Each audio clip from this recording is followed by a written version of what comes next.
по победата на СДСМ во Штип. Граѓаните го казнија неодговорното однесување на раководството на ВМРО ДПМН кон Штип. Денес цел Штип беше сведок на мафијашки избори, организирани од Зоран Заев. Во Пласница и по Јаоски. Молим те, значи, наредни избори неќеме да имаме за секогаш више градоначалник.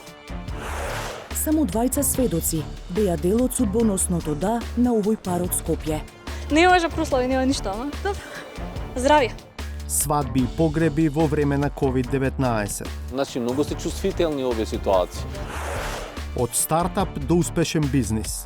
Постојат можности кои што не се само вработување во државна администрација или во банка, односно тој тип на сигурна работа. Јас верувам дека стартапите ја имаат моќта да направат трансформација на македонската економија.